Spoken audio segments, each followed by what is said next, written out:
Hello, you lovely lot. How are you all? Greetings, warm welcome. This is the 10 o'clock news from the EV Café, brought to you this week by My Energy and their friends Eddie, Harvey, Zappy, and Libby.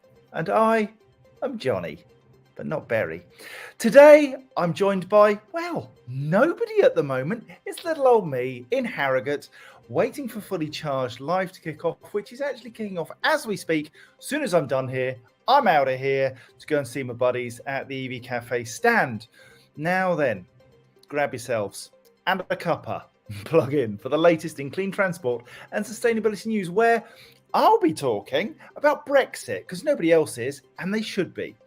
Osprey flying high, used EVs and the value that they offer, that fireman Sam is using hydrogen to fight fires. And EV trucks can almost achieve operational price parity with diesel trucks. But first, another quick shout out to Robert Llewellyn, Dan Caesar and Richie Martin and the fully charged North crew who kick off right now in Harrogate. Froth levels are high, I can tell you. They've got technology, they've got vehicles, they've got the brilliant infrastructure. But most importantly, there are going to be people there who love EVs, and I can't be happier. Anyway, Stellantis has warned the UK government that its commitment to build electric vehicles in the UK is at risk unless Brexit trade rules are renegotiated. The car maker, which owns 16 car brands including Vauxhall, said if the cost of electric vehicle manufacturing in the UK becomes uncompetitive and unsustainable, operations will close.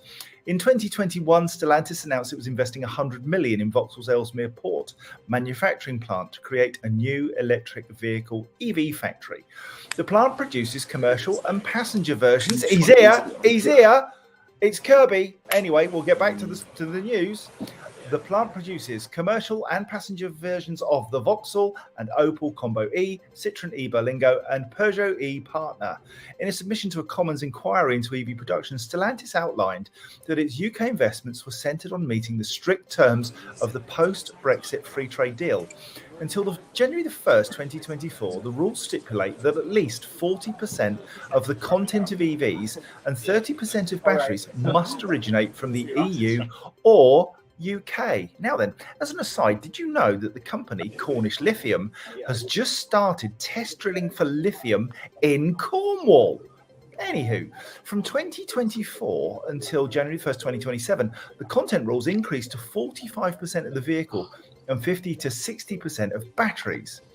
Stellantis said it is now unable to meet the rules of origin as a result of the surge in raw material costs and energy prices. And as a result, the car maker is calling for the government to reach a new agreement with the EU to keep the current rules as they are until 2027. Brexit becoming a hot political potato, as always. But now for the automotive market. Paul and that cap, how you diddling me, old fruit? Hello, John. Can you hear me? Yes, sir. We gotcha.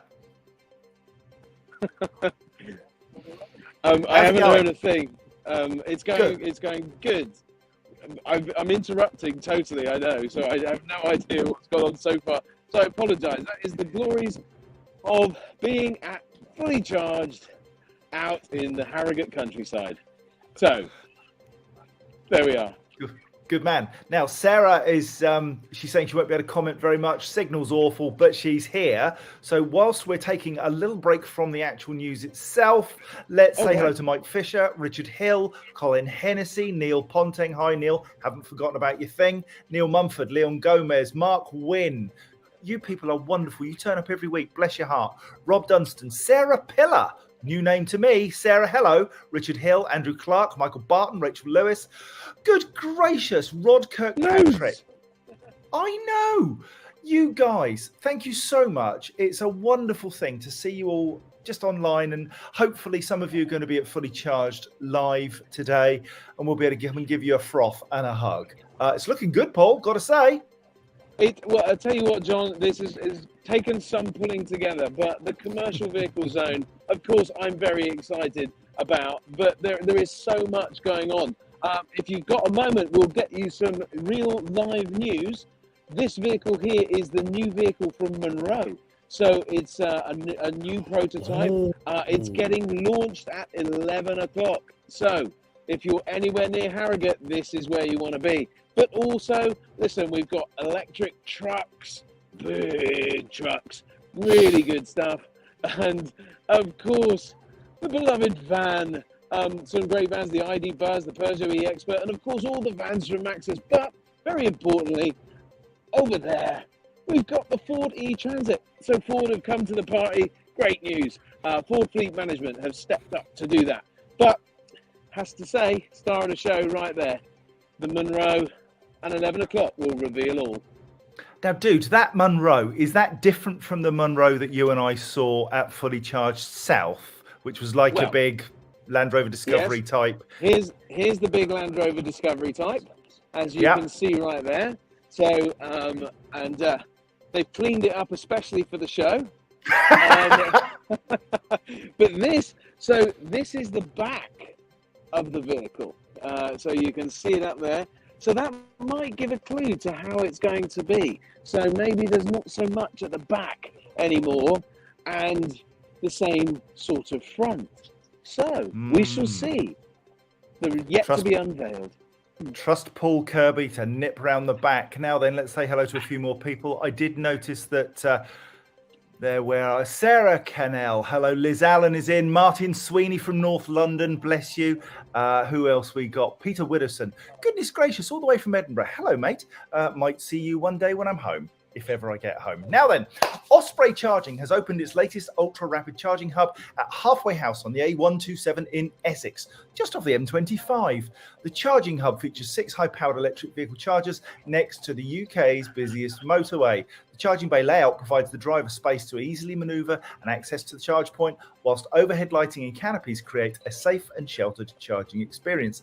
As a result, the site has been scored 4.75 for safety and 4.83 for accessibility out of 5 by independent charge point inspection body ChargeSafe. Morning, Kate Terrell. The chargers accept contactless bank cards, Apple, Google Pay, the Osprey app, the RFID card payments, as well as through third-party payments such as a fleet card. Brilliant job from Osprey. Other charge point providers are available, including GridServe, otherwise Sam would never forgive me. But it's good news, isn't it, that the standards are being pushed. ChargeSafe are helping to do that in terms of accessibility and safety, but also the CPOs are upping their game and giving drivers what they need. Absolutely, and isn't that blooming brilliant news that they're focusing on safety and accessibility? Now, of course, the AA provide power to electric drivers, but when they arrive, they need to have something done by EV Civil Solutions. So these are the guys that will put the stuff in the ground for you. This is an amazing display, and I'm totally on topic here because these guys are looking at zero emission installs. So working with the CPOs to use their reduced concrete blocks, which you can see there in the background, using electric welfare buses. So if you need to pop to the loo, then if you're in Harrogate and the Fully Charged show, we've got a spare one here. And then, of course, we've got electric tools. They do the electric tools from Milwaukee. They are sort of zeroing all that work because they happen on a lot of petrol, diesel kind of little power tools. And this takes all of that away. And if you need to dig a hole, there's a JCB that is fully electric and zero emission. So listen, EV Civils have got it all sorted, and that's why companies like Osprey can do a great thing at the front end, but now they'll be able to do, I was going to say a great thing at the back end, but you know what I mean. It's Frisky Friday with Paul Kirby. Now then, I saw a yellow van in the background as you were panning round, and it must have been an AA one, because a used electric vehicle with less than 10,000 miles on the clock can be bought for half the price of a new electric car, according to analysis of used values by the AA. Did you see what I did there? Oh, goodness. Don't get Kirby near an AA van, all merry hell breaks loose. A Vauxhall e-Corsa, which starts from 33,930 new, could be bought for less than 17,000, or less than 7,000 miles on the clock, and manufactured in 2021 on the AA Cars website. Likewise, a Hyundai Ioniq Premium, which starts at 43,500 new, could be bought for 17,500 for a model only 1 year old. AA President Edmund Keng, what a guy, says it's crucial for fleets to lead the way to mainstream electrification as most drivers buy their cars second-hand, which depends on a healthy used car market evolving from fleet sales. However, recent research from Bridgestone and Webfleet suggests that more than three-quarters of fleets, 76%, are delaying the move to electrification due to cost pressures. Mr. King, 47, send money to the new studio or the real number will be released, said there appears to be some stalling along the road to electrification from three-quarters of fleets trying to save on capital costs. For some fleets, this could backfire as they'll miss out on lower running costs while being hit with higher repair bills on an aging fleet. This is very true, Paul, isn't it? We see it in the fleet market all the time, that the life cycle, the length of time that people keep their capital equipment and their vehicles is growing. It is, and I think it's a really important point to raise that we should consider using electric vehicles for longer. Because the lower maintenance costs and all that kind of stuff, and the maintenance costs of existing vehicles is accelerating, not least to do with the shortage of parts and stuff to replace stuff that's worn out. So that is an added cost because the vehicles are off the road for the longer and you can't get rental replacement vehicles. So there's a lot of challenges. We could learn something here from trucks, and these are Electra trucks in the background, big heavy stuff and really good for a very specific use case, all do 100 miles plus, and so they get extended for a lot longer. These vehicles run for 7-10 years in one job, maybe even 15 for some of the bin lorries that you can see. This one's a bin lorry here, so you can't see, there it is. The bin lorries, it's all mirrored and I don't know which way to go. But yes, it's but they do run them for longer in this particular sector. So it's really worth considering running those vehicles for longer, getting better value out of them. But also, if you're dipping the toe in the market, a used vehicle, used van is a good place to go. I'm surprised you didn't nip round the back. Now then, Philip Hudson has asked a question. He says, so with used EVs being so cheap, but new EVs being so expensive, who loses out? Interesting viewpoint on that. My view, before you jump in there, Paul, is everybody wins. EVs aren't as expensive as you think. And actually, when you factor in the total cost of ownership, they are still cheaper than petrol and diesel vehicles. But used EVs being cheap is a brilliant opportunity for people to dip their toe in the water, as Paul rightly says, and to try an EV at good money. Paul, add some value. So, well, here's the thought though. Residual value is really important to that first life cost. And, you know, if the residual values aren't quite working, then you've got an issue longer term, right? Because the increase of the cost at the front end for those new people, and then, yes, okay, you've got lower values at the second hand, but there is still that increased cost up front. And that's a bit of a challenge for manufacturers, still investing very heavily in research and development. As you can see behind us, there is a plethora of vehicles, and every vehicle that comes out has multiple millions and billions of pounds, euros, dollars, whatever, that need to be invested in order, in order to be able to get to the finished products like that we see behind me here from Electra. Thank you, Paul. Lots of comments flooding in. Lee Sibley, the purchase cost is high. Having lovely cheaper vehicles after a few tens of thousands is great for some, but if you're purchasing them and then the value decreases in such a way, that will deter companies. He's absolutely right. It is a real lottery at the moment with Tesla rolling the dice every 5 minutes and reducing their prices. I wonder if the market will become much more dynamic and we'll see this price fluctuation where manufacturers are looking to clear stock, drop prices, get stuff out the doors. Yeah, I think that could happen, but, you know, I'm hoping for a little bit of stability. I think Tesla could not have ignored the fact of the ripple effect that they had on the market, and I just hope that they do the right thing and kind of maintain some stability for the future. I think it's right the prices come down, but especially in the commercial vehicle sector where they're still a little bit higher, and so we're relying on that total cost of ownership really to make them affordable. So Tesla, everybody, let's hold the line. Man, now we often have a bit of a to-do with hydrogen, and there are EV people who can't stand the thought of hydrogen. It's not safe, all that nonsense. Here's an interesting story. The government has awarded 3.9 million to a project aimed at developing hydrogen-powered vehicles for the emergency services and councils. The Higher Power project will develop a hydrogen fuel cell range extender module that will integrate into electric vehicles, so working together, people, collaboration, used for specialist applications such as ambulances, fire engines and street sweepers. Ulemco and partners are working with Oxfordshire County Council on the project. The 3.9 million grant, which has been awarded through the Advanced Propulsion Centre Collaborative Research and Development Programme, has been matched by industry to increase the total funding to £7.9 million. Rob McDougall, Chief Fire Officer for Oxfordshire County Council's Fire and Rescue Service, said, "We are absolutely committed to act towards our net zero target and building on the work we have already done to move part of our fleet away from internal combustion engines." Now then, isn't that interesting? The fire brigade telling us to stop burning stuff. That's a good one. It is, and of course, it's good news that they are encouraging us all to stop burning stuff. But I think the important thing here is to test and learn, very much like the wonderful people here at AA are doing. As we spoke to Simon in the week, their fleet manager, this is an expensive investment. There's no question about that. But we, as an industry, have to learn what is going to work and what is not going to work. And my personal opinion, of course, is hydrogen will probably not be seen in vehicles like these or the commercial vehicles around here. But some of those bigger vehicles that we saw earlier from Electra, they're already developing sort of hydrogen fuel cell, coupled with electric that does extend that range significantly. So we've got some interesting testing and learning to take place whilst we are doing all of these things. Absolutely. Now then, Paul Sweeney from GridServe, lots of new EV avenues to explore. So talking about the cost of EVs, lease, fleet, and salary sacrifice. Salary sacrifice is one of the best deals it's possible to get. If your organisation has a salary sacrifice scheme, get an EV on it and you won't believe the cost. It is so low. Sarah Pillar, Crawley have just launched hydrogen buses. Sweetie Pie, we did that in Aberdeen 10 years ago and they are awesome. Well done, Crawley.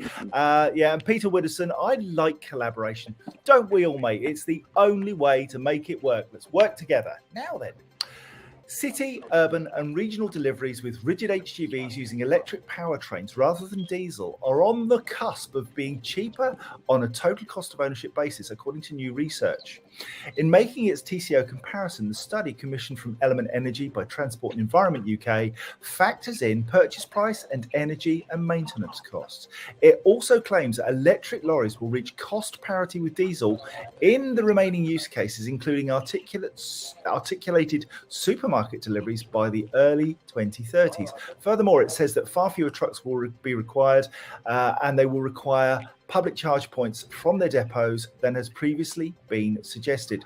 Trucks usually take shorter journeys in the UK compared to other European countries because of Britain's island geography and dense pattern of development, it claims. Well over half of Britain's HGVs will only ever need to be charged at a home depot, according to the study, with 93% of the 400,000 truck chargers needed by 2050 will be for depots. So HGV, it's the place where it's all happening, Paul, isn't it? We know that, I've frothed on about cars for years and the small vans, but actually the growth market is now the 3.5 and above, getting up into trucks. That's where the commercial opportunity really lies. Yeah, I mean, and what we've got here, right here, is an example of what Electra are doing for their customers. And they're taking existing product and putting batteries and all the motors that are required to fully electrify. So what we're getting is a real sense of what can be possible. And it's really exciting that they're not having to start from scratch, but they're able to kind of utilize vehicles that are probably, a different manufacturer under the skin. A different manufacturer under the skin, but then putting in the motors and the batteries that are required to make these effective. And of course, they've investigated all of those options I mentioned earlier about the hydrogen fuel cell, and to make these fit for purpose, whoops-a-daisy, for general use, and also focusing on that cost of ownership. It's a really important element. So these guys are really leading the way, as are a couple of others, in kind of getting to this point. And of course, all the main manufacturers we've seen from DAF this week, from Mercedes, Scania, all of the big guys are all moving down an electrification route. There is only one direction of travel that is really at scale, and that's electrification. Sarah Gray from Revis says that they're testing a hydrogen van now. It's going well. Impressive miles per kilogram. Neil Mumford cites the same research, which is going really well. I know the AA have had a lot of success with their hydrogen vehicle. It is the way forward. Collaboration. Stop thinking about hydrogen as something dirty, different, and dangerous. It's not. It's just another way, a vector for using electricity. Anyway, if you have any clean transport PR or news stories you'd like us to cover, please send them to us at hello@evcafe.org. Paul, for being in the field and being a champion of the selfie stick and popping around the back, thank you so much. I'll see you shortly. My pleasure. Yes. Until next Friday, it's goodbye from me. It's goodbye from him. Sarah was on the chat, and bless her for doing that from her car. She wasn't texting and driving. Sam's doing the driving. Sarah's doing the texting. This has been an EV Cafe production brought to you this week by My Energy, home charging solutions for the discerning buyer and Sam. Other sustainability news services are available, but this is just fun. And The EV Cafe is the EV Cafe is truly blessed to be partnered with My Energy, Geotab, EV Civil Solutions, the AA, Churchill Insurance. Oh yes, Plug Me In, Sperry, Hydrock, Interval, CarShare UK, and McIntyre Hudson.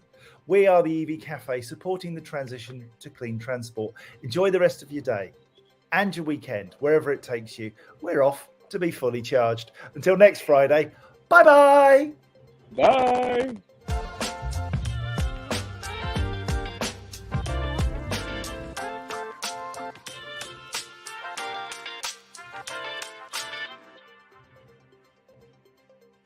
Now, I actually think Paul's gone, so who's going to talk